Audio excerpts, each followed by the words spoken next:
आज है 27 मई 2023 दिन शनिवार। Welcome back to clean news UP. चलिए देखते हैं उत्तर प्रदेश की 25 फटाफट बड़ी खबरों को।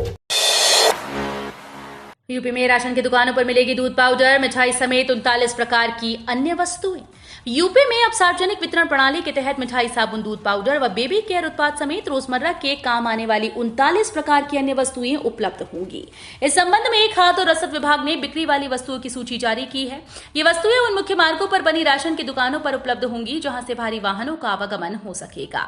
इस संबंध में खाद्य और रसद विभाग ने शासनादेश जारी किया है। इसमें कहा गया है कि इन वस्तुओं की गुणवत्ता सुनिश्चित की जाएगी। विभाग एक उच्च स्तरीय समिति बनाएगा जो इन वस्तुओं की मात्रा कम या ज्यादा करने के बारे में निर्णय लेगी। लोक सेवा आयोग की भर्ती परीक्षाओं में 50% अब बाहरी निरीक्षक होंगे तैनात। राज्य सरकार ने लोक सेवा आयोग की होने वाली भर्ती परीक्षाओं में निरीक्षक तैनात करने की व्यवस्था बदल दी। केंद्रों पर 50% आंतरिक और 50% बाहरी निरीक्षक तैनात होंगे।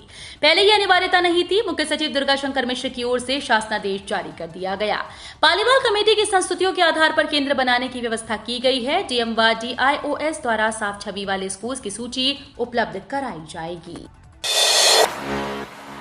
विकास प्राधिकरणों को बताना होगा हर साल वे कितने बनाएंगे मकान, योगी सरकार का निर्देश।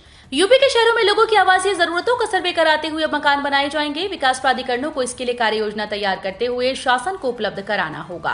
इसका मकसद बने हुए मकानों को हाथों हाथ बेचना और खंडर होने से बचाना है। आवास विभाग ने प्रदेश के सभी विकास प्राधिकरणों को इस संबंध में निर्देश भेज दिया है।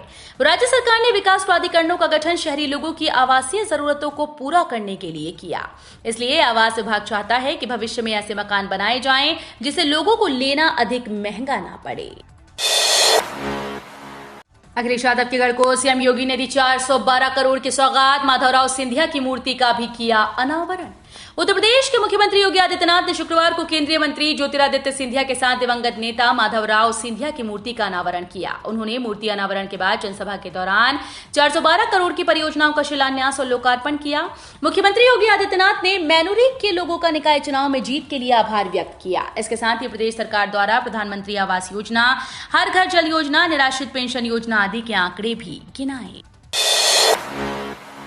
अगले माह आ सकता है PCS प्री का परिणाम। मुख्य परीक्षा 23 सितंबर से है प्रस्तावित। उत्तर प्रदेश लोक सेवा आयोग PCS 2023 की प्रारंभिक परीक्षा का परिणाम जून के मध्य तक या इससे पहले जारी हो सकता है। आयोग के कैलेंडर में मुख्य परीक्षा 23 सितंबर से प्रस्तावित है। अमूमन आयोग प्रारंभिक परीक्षा के परिणाम से लेकर मुख्य परीक्षा तक अभ्यर्थियों को तैयारी करने के लिए 90 दिन का वक्त देता है। ईदगाह और कृष्ण जन्मभूमि विवाद के सभी मामलों की सुनवाई करेगा हाईकोर्ट। पैरवी के लिए न्याय मित्र नियुक्त। शाही ईदगाह कृष्ण जन्मभूमि विवाद के सभी मामलों की सुनवाई अब इलाहाबाद हाईकोर्ट करेगा। यह आदेश न्यायमूर्ति अरविंद कुमार मिश्रा ने भगवान श्री कृष्ण विराजमान की याचिका पर सुनवाई करते हुए दी।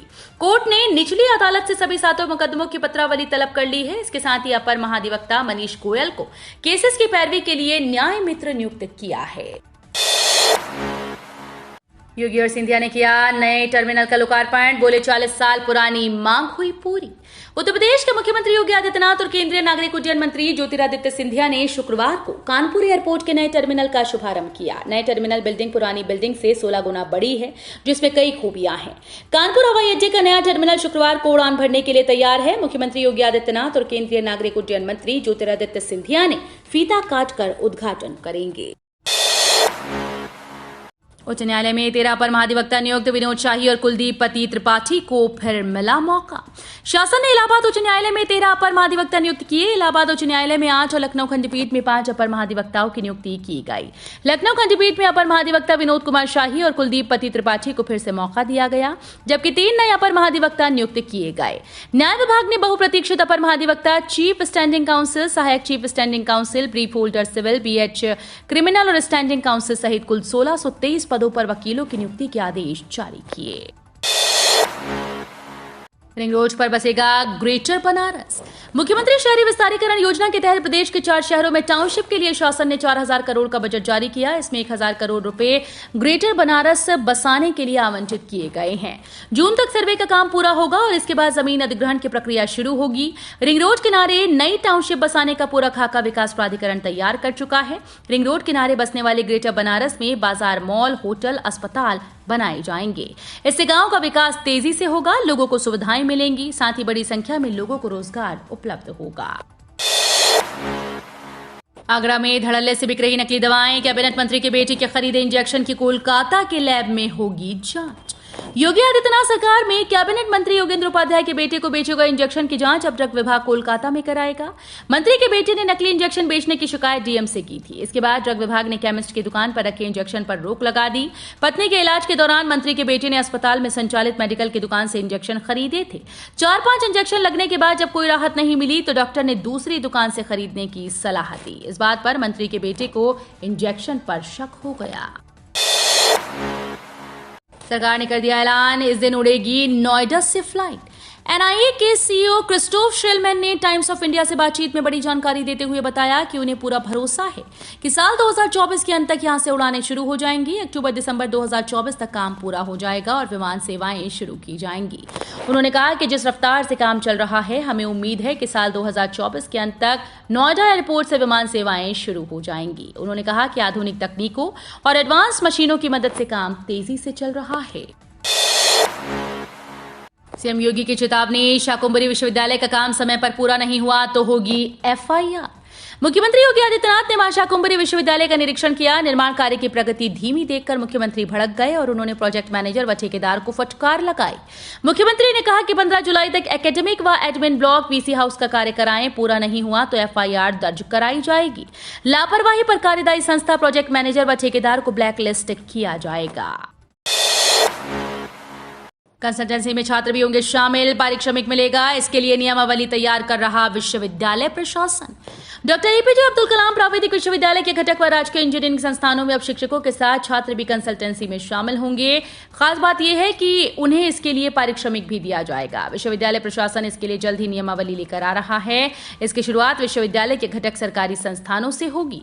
विश्वविद्यालय के घटक व राजकीय इंजीनियरिंग संस्थानों आईईटी, आर्किटेक्चर कॉलेज, केएनआईटी, बीआईईटी व राजकीय इंजीनियरिंग कॉलेजेस के शिक्षक काफी संख्या में कंसल्टेंसी के लिए बाहर जाते हैं। खुराबाद टाउनशिप में आज से कर सकेंगे पंजीकरण। भूखंड व फ्लैट के लिए ऑनलाइन किया जा सकेगा आवेदन। गोरखपुर विकास प्राधिकरण की बहुप्रतीक्षित खुराबाद टाउनशिप और मेडिसिटी योजना का इंतजार खत्म हो चुका है। जीडीए ने सारी तैयारी पूरी कर ली और इस योजना के अंतर्गत संपत्तियों के लिए ऑनलाइन पंजीकरण आज 26 मई से किया जा सकेगा।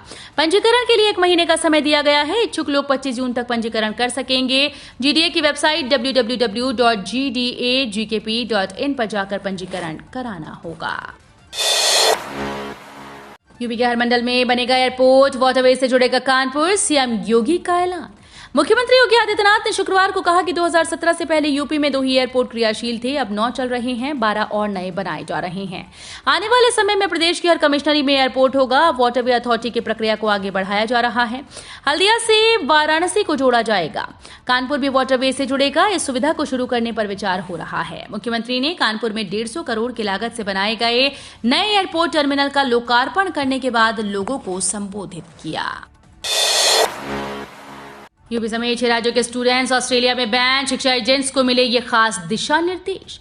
ऑस्ट्रेलिया के फेडरेशन यूनिवर्सिटी और पश्चिमी सिडनी विश्वविद्यालय ने 6 भारतीय राज्यों के छात्रों के प्रवेश पर प्रतिबंध लगाने की घोषणा की। शिक्षा एजेंट्स को हिदायत दी गई कि वे पंजाब, हरियाणा, गुजरात, उत्तराखंड, यूपी और जम्मू कश्मीर के छात्रों पर विचार न करें। सिडनी मॉर्निंग हेराल्ड ने ये जानकारी दी। रिपोर्ट ने संकेत दिया कि 4 आवेदनों में से एक को अब देश के गृह मामलों के विभाग द्वारा धोखाधड़ी या गैर वास्तविक माना जाता है। लखनऊ समेत कई जिलों में बारिश को लेकर येलो अलर्ट। अगले 2 दिन तेज हवा संग बौछारें। यूपी के कई जिलों में बदले मौसम से लोगों को तपिश भरी गर्मी से राहत मिली है। मौसम विभाग की माने तो अगले 2 दिन लखनऊ, नोएडा, गाजियाबाद समेत यूपी के कई हिस्सों में मौसम कूल रहेगा। संभावना जताई जा रही है कि तेज हवाओं के संग बौछारें पड़ सकती हैं। कुछ इलाकों में बादलों की आवाजाही लगी रहेगी। सुहाना मौसम होने से लोग राहत महसूस करेंगे। गन्ना शोध परिषद के वरिष्ठ मौसम वैज्ञानिक डॉक्टर मनमोहन सिंह ने बताया कि आज 27 मई को बारिश होने के आसार हैं। बताया कि 1 और 2 डिग्री तक अधिकतम तापमान गिरने की संभावना है।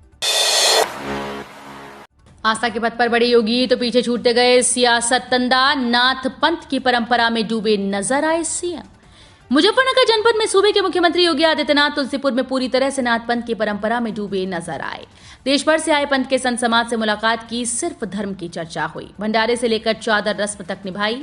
सीएम आस्था के पद पर बढ़े तो जिले के भाजपा नेता भी पीछे छूटते चले गए। अधिकतर नेता मंदिर के बाहर से ही लौटे और वंदे भारत के कार्यक्रम में शामिल हुए।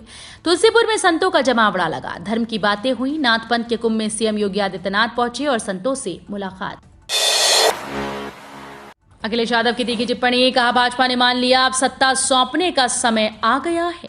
समाजवादी पार्टी के राष्ट्रीय अध्यक्ष अखिलेश यादव ने नई संसद के उद्घाटन पर तीखी टिप्पणी की। सेंगोल पर अखिलेश यादव के बयान से नई सियासी बहस शुरू हो गई। पूर्व सीएम अखिलेश यादव ने ट्वीट पर कहा कि सेंगोल सत्ता के हस्तांतरण का प्रतीक है। लगता है भाजपा ने मान लिया है कि अब सत्ता सौंपने का समय आ गया है। रेल यात्रियों के लिए जरूरी खबर, मेगा ब्लॉक के कारण प्रभावित होंगी 18 ट्रेन, 6 निरस्त, 6 के रूट बदले। मुरादाबाद रेल मंडल के हापुड़ गाजियाबाद रेलखंड में हापुड़ यार्ड और पिलखुआ में मरम्मत कार्यों के चलते 28 मई को मेगा ब्लॉक लिया जाएगा। इस कारण मुरादाबाद रेल मंडल से संचालित होने वाली 6 ट्रेन को निरस्त कर दिया गया है। इस दौरान 6 ट्रेन को बदले रूट से चलाया जाएगा। मेरठ में शपथ ग्रहण समारोह में वंदे मातरम को लेकर बवाल, जमकर मारपीट। ओवैसी के पार्षद बिना शपथ लिए निकले। मेरठ के चौधरी चरण सिंह विश्वविद्यालय स्थित नेताजी सुभाष चंद्र बोस प्रेक्षागृह में नवनिर्वाचित महापौर और पार्षदों के शपथ ग्रहण समारोह में शुक्रवार को जमकर हंगामा हुआ। शपथ ग्रहण समारोह के शुरू होने पर वंदे मातरम करने को लेकर हंगामा हो गया। यहां ओवैसी की पार्टी के पार्षदों के साथ भाजपा के पार्षदों ने मारपीट कर दी। कहा गया कि ओवैसी की पार्टी के पार्षद ने वंदे मातरम का विरोध किया था। इसके बाद भाजपा पार्षदों ने उसके साथ मारपीट कर दी। यहां ओवैसी के पार्षद बिना शपथ लिए ही प्रेक्षागृह से निकल गए। आयुष्मान कार्ड पेंडिंग के मामले में प्रयागराज दूसरे स्थान पर, हजारों परिवार इलाज से वंचित। गरीब असहायों को 5 लाख रुपए तक का स्वास्थ्य लाभ देने के लिए आयुष्मान भारत राष्ट्रीय स्वास्थ्य सुरक्षा योजना के तहत लोगों के लगातार कार्ड बनाए जा रहे हैं। मगर नेशनल हेल्थ अथॉरिटी की एक रिपोर्ट के अनुसार प्रयागराज में पिछले 1 महीने में बनाए गए 40,113 आयुष्मान कार्ड्स पर स्टेट हेल्थ एजेंसी ने अब तक नजर नहीं डाली, जिसके कारण निःशुल्क इलाज का लाभ मिलने से अभी भी कई परिवार वंचित हैं। पीएम नरेंद्र मोदी के कायल हुए जयंत चौधरी इस काम की जमकर तारीफ की। प्रधानमंत्री नरेंद्र मोदी ने खेलो इंडिया यूनिवर्सिटी खेलों के तीसरे सत्र का वीडियो कॉन्फ्रेंस के जरिए उद्घाटन किया। वीडियो कॉन्फ्रेंस के जरिए इन खेलों का आगाज करते हुए कहा कि खेलों के प्रति पिछली सरकारों का जो रवैया रहा, उसका एक जीता जागता सबूत राष्ट्रमंडल खेलों के दौरान हुआ घोटाला था। जो खेल प्रतियोगिता विश्व में भारत की धाक जमाने के काम आ सकती थी, उसी में घोटाला कर दिया गया। दीगर है कि इस साल खेलो इंडिया यूनिवर्सिटी खेल 3 जून तक उत्तर प्रदेश में आयोजित किए जाएंगे। यूपी में शामली और सहारनपुर समेत 16 बीएसए पर हाईकोर्ट नाराज, 1 महीने में मांगा जवाब। इलाहाबाद हाईकोर्ट ने सचिव बेसिक शिक्षा परिषद प्रयागराज प्रताप सिंह बघेल सहित 16 जिलों के जिला बेसिक शिक्षा अधिकारियों व वित्त व लेखा अधिकारियों और अन्य पदों पर तैनात इन पदों पर रह रहे अधिकारियों के खिलाफ अवमानना आरोप निर्मित कर 1 माह में सफाई मांगी। कोर्ट ने कहा कि क्यों न उन्हें सुप्रीम कोर्ट तक के आदेश की अवहेलना करने के लिए दंडित किया जाए। एकेटीयू के 10 छात्र छात्राओं को मिली देश की नामी कंपनीज में नौकरी। डॉक्टर एपीजे अब्दुल कलाम प्राविधिक विश्वविद्यालय के 10 छात्र छात्राओं को देश की जानी मानी कंपनीज में नौकरी मिली। एकेटीयू के कुलपति प्रोफेसर जेपी पांडे ने बताया कि छात्र छात्राओं को ये नौकरियां कैंपस प्लेसमेंट के जरिए मिली। ट्रेनिंग एंड प्लेसमेंट सेल की ओर से C&S इलेक्ट्रिक कंपनी ने कैंपस प्लेसमेंट का आयोजन किया था, जिसमें विश्वविद्यालय से संबद्ध कॉलेजेस के बीटेक मैकेनिकल, इलेक्ट्रिकल और इलेक्ट्रॉनिक्स के स्टूडेंट्स ने हिस्सा लिया था। तो ये थी आज की 25 फटाफट बड़ी खबरें। अगर आपको न्यूज पसंद आई हो तो वीडियो को लाइक और शेयर जरूर करें। धन्यवाद।